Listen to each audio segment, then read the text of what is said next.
L'association AIDER, c'est un acronyme. Ça veut dire Espace itinérant d'aide alimentaire en pays rufécois.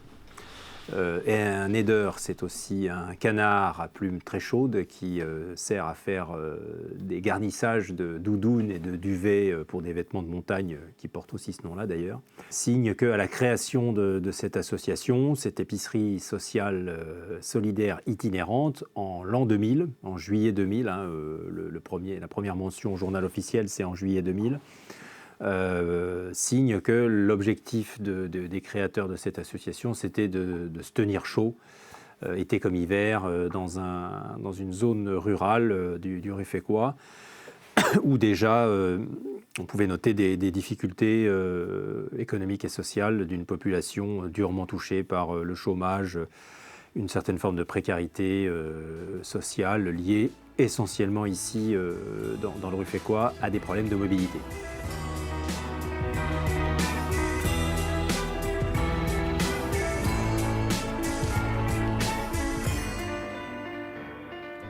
D'où l'intuition de départ des fondateurs de cette association, de cette épicerie sociale, d'aller vers les gens pour faire des distributions alimentaires.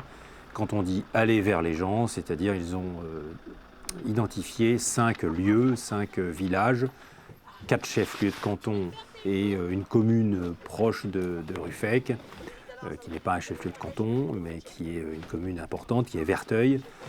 Donc d'identifier 5 lieux où pourraient se faire les distributions alimentaires à destination de ce public.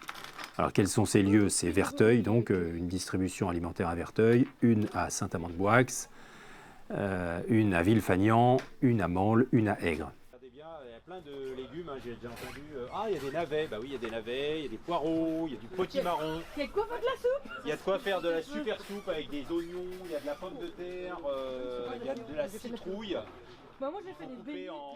Qui a fondé cette association au départ? Une poignée de bénévoles, une poignée d'élus locaux, notamment le maire de Coulonges, à côté de Xambes, sur notre territoire. Des assistantes sociales qui avaient noté effectivement que des personnes à cette époque-là, en 2000, donc il y a 24 ans, un peu plus de 24 ans, rencontraient déjà des problèmes de choix cruciaux entre je ne peux pas remplir mon frigo et le réservoir de ma voiture en même temps. C'est pas possible. Enfin, j'ai pas les moyens pour faire les deux. J'ai pas toujours les moyens pour faire les deux. Déjà, à cette époque-là, et encore plus peut-être à cette époque-là, la voiture était indispensable pour vivre dans ce territoire. Il y avait déjà des problématiques de familles monoparentales, essentiellement des femmes seules avec enfants, etc. Bref, des budgets qui étaient déjà tendus, contraints, avec des difficultés pour s'approvisionner, comme tout à chacun, dans un supermarché lambda pour faire ses courses. Alors, vous pouvez prendre un peu plus qu'un poireau, si vous voulez. Oh non, ça me suffit. Un poireau pour 15 jours, on les en a un deuxième, quand même. Vous ne payerez pas beaucoup plus cher. J'ai envie de manger une soupe. Alors. Quand même.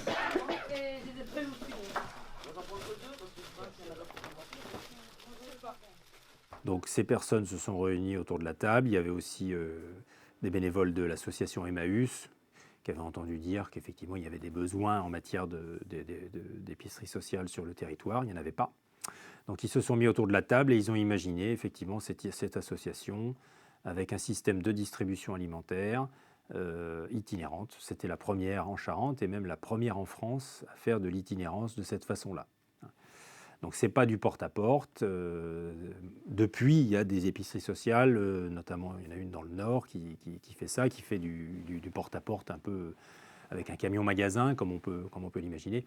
Nous, vraiment, l'intuition de départ, c'était d'aller au plus près des gens, mais quand même qu'ils fassent le ou les 2-3 derniers kilomètres pour venir s'approvisionner là.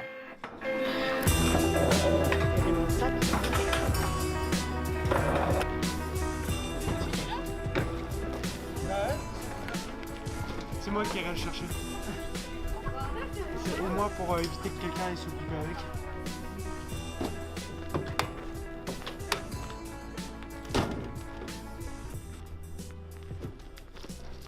Donc cette association distribue de l'alimentaire tous les 15 jours, ça se fait par quinzaine, lundi, mardi, mercredi, jeudi, vendredi, dans les lieux de distribution cités précédemment, des distributions alimentaires qui se passent en général dans une salle municipale, salle des fêtes, club house d'un club de foot à côté d'un stade, enfin des choses comme ça, salle polyvalente, que sais-je.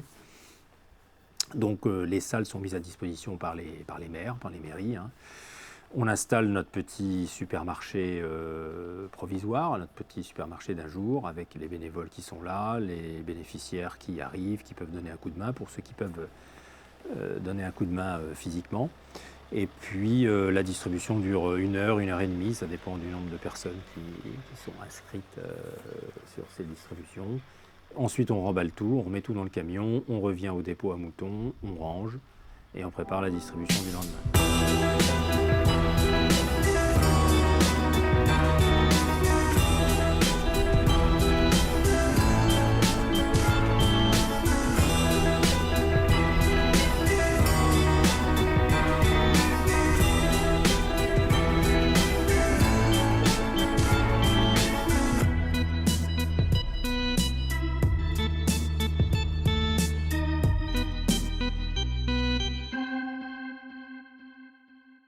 À qui s'adressent ces distributions alimentaires? Bien, à des personnes qui nous sont envoyées sur prescription, sur critères sociaux, par les assistantes sociales, par les travailleurs sociaux du secteur, en fonction d'un barème qui est défini par notre règlement intérieur, qui est réfléchi en conseil d'administration, ratifié par l'Assemblée générale, qui, grosso modo, est ce qu'on appelle un reste à vivre quotidien, c'est-à-dire on regarde les recettes des personnes qui frappent à la porte d'une assistante sociale à un instant T de leur vie, parce qu'il y a des difficultés. Donc les recettes moins les charges, divisées par 30, ça fait un reste à vivre quotidien, et si ça descend en dessous d'un certain niveau, ben ça ouvre des droits à l'épicerie sociale itinérante. Voilà. Où est-ce qu'on s'approvisionne essentiellement à la banque alimentaire, qui est donc une association départementale, il y en a dans tous les départements.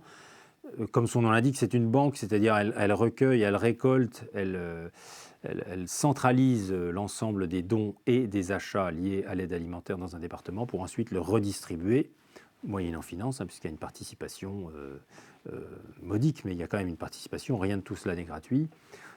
Donc redistribue aux épiceries sociales du département, ou aux Croix-Rouge, aux associations diverses et variées, aux CCAS qui ont besoin de faire de l'aide alimentaire, redistribue les produits qu'elle a pu collecter par elle.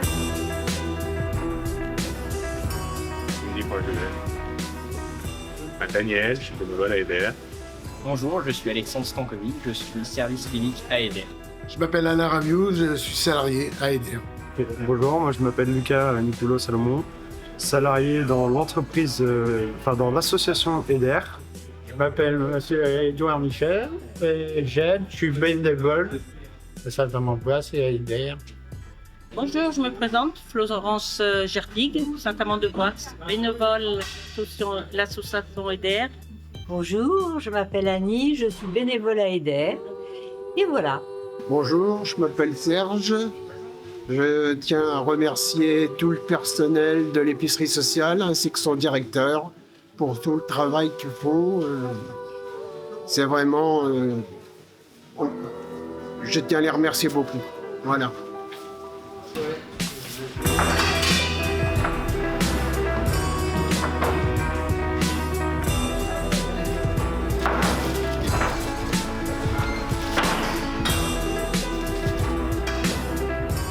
Donc moi je suis Frédéric Sabourin, je suis le directeur de l'association, de cette association depuis 5 ans et demi maintenant. Voilà, après un parcours qui n'était pas du tout dans l'économie sociale et solidaire, mais finalement, voilà, je suis un peu un couteau suisse pour faire fonctionner ce genre d'association. Donc voilà, j'ai trouvé matière à intérêt à venir ici. Voilà, donc moi j'organise, je coordonne le mouvement, je suis un peu le chef d'orchestre, modestement, de ce qui se fait ici. C'est-à-dire je m'occupe de l'aide alimentaire, hein, en particulier, en premier chef, de trouver, de passer des commandes, de faire en sorte que voilà, quand on démarre une semaine de distribution, il y ait ce qu'il faut dans la chambre froide, il y ait ce qu'il faut dans les frigos et congélateurs, en produits frais, en fruits et légumes, en épicerie, etc., pour assurer la bonne marche des distributions. Et puis, voilà, j'aide les bénévoles à faire leur travail ici. Les 2 autres salariés qui sont, eux, à temps partiel, je les aide et je suis également ce qu'ils font.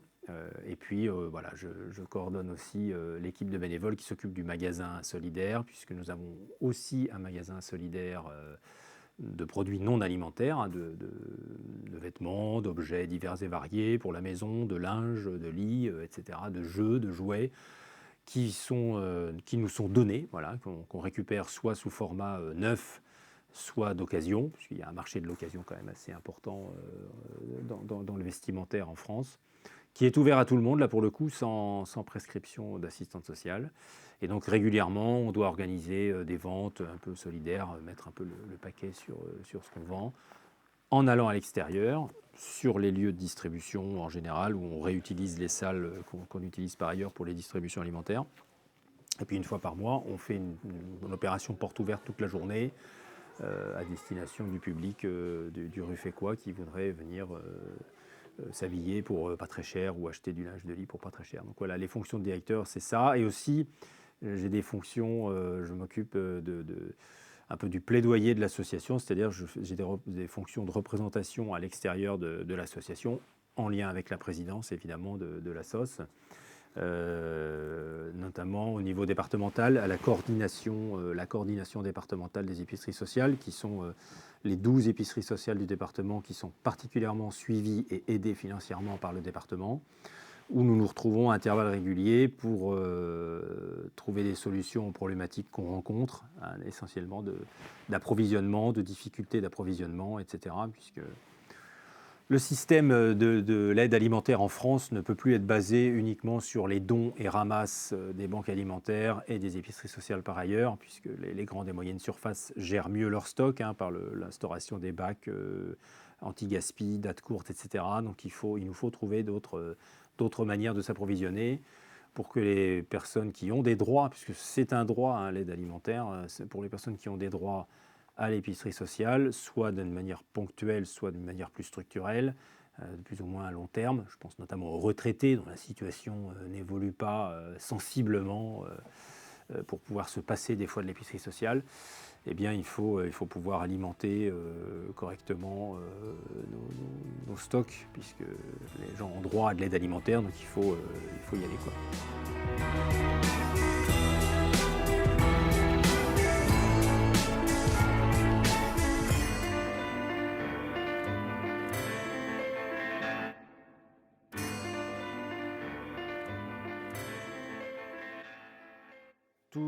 Tout ce qu'on dit là, toutes ces activités-là ne pourraient pas exister maintenant et depuis toujours sans les bénévoles, bien sûr, qui œuvrent tous les jours à l'association Aider, ainsi que dans d'autres épiceries sociales, hein. L'aide alimentaire en France repose sur ce bénévolat qui, comme partout ailleurs, dans les associations caritatives, ressemble au bénévolat caritatif en France, c'est-à-dire c'est un bénévolat presque exclusivement féminin, d'une moyenne d'âge de 65 à 83 ans, avec tous les problèmes que ça suppose, hein, de logistique. Nous, on a beaucoup de logistique, il faut déplacer pas mal de caisses alimentaires. Enfin, voilà, c'est un boulot assez physique. Donc, il faut bien noter que sans l'apport et le renouvellement régulier des bénévoles au sein de l'association, tout ce qu'on fait là ne fonctionnerait pas. Ça ne peut pas fonctionner qu'avec des salariés, et les salariés tout seuls ne peuvent rien faire, hein. Donc tout ça repose sur une grosse partie de bénévolat avec des personnes qui ne comptent pas beaucoup leurs heures, enfin en tout cas qui sont très présents. Alors un petit peu, moyennement, beaucoup, ça dépend de ce que les gens ont à disposer. Et à noter quand même qu'un tiers des bénévoles à Eder sont généralement aussi des bénéficiaires, des clients bénéficiaires. C'est statutaire dans les statuts de l'association qui ont été créés il y a donc 24 ans maintenant, un peu plus de 24 ans. Il a été dit qu'un tiers des membres du conseil d'administration devaient être, enfin en tout cas au maximum, des bénévoles bénéficiaires de l'épicerie sociale. Donc c'est pas rien parce que ça veut dire que voilà, quand on décide des choses en conseil d'administration ou même dans la vie quotidienne de l'association, que ce soit aussi pour les achats de denrées alimentaires qu'on fait, on a des personnes qui sont concernées, parmi les bénévoles, on a des personnes qui sont concernées au premier chef.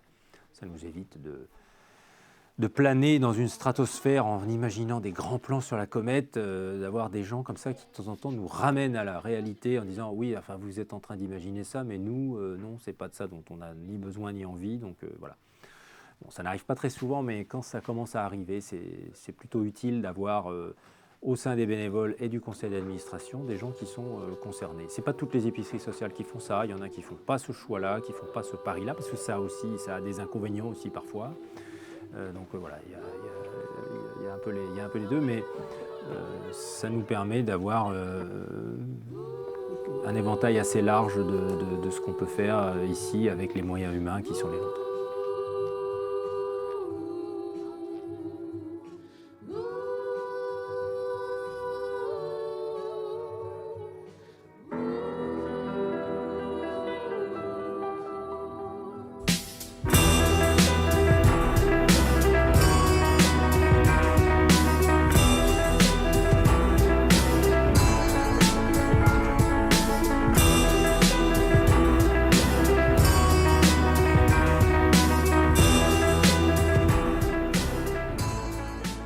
Au niveau financier, quand on est maman solo comme ça, c'est vrai que c'est un bon concept, je trouve. Dans la région, c'est super, tu vois. Je trouve que ça me dépanne beaucoup. Et que grâce à eux, j'arrive quand même à faire plaisir à mes enfants et aller au moins jusqu'à la fin du mois. Bien. Et ça aide beaucoup. Parce qu'au jour d'aujourd'hui, c'est compliqué. J'aime bien, ça dépanne. Et heureusement qu'ils sont là parce que justement, sinon je sais pas comment on ferait avec les 3 enfants. Voilà. Je suis très contente d'avoir été aidée par Eder parce que je sais pas honnêtement comment on ferait. Oui, ça nous rend bien utile. C'est important de savoir. Et je les remercie beaucoup. C'est un groupe solidaire, ça permet de se réunir, ça permet d'aider les gens. Les bénévoles sont sympas. La participation financière est ridicule et minime, ça coûte rien en gros, ça coûte pas grand chose, mais au moins il y a un prix, il y a quelque chose et en fait ça permet de garder sa dignité parce que sinon c'est beaucoup plus dur à vivre et là on le vit bien comme ça grâce à ça.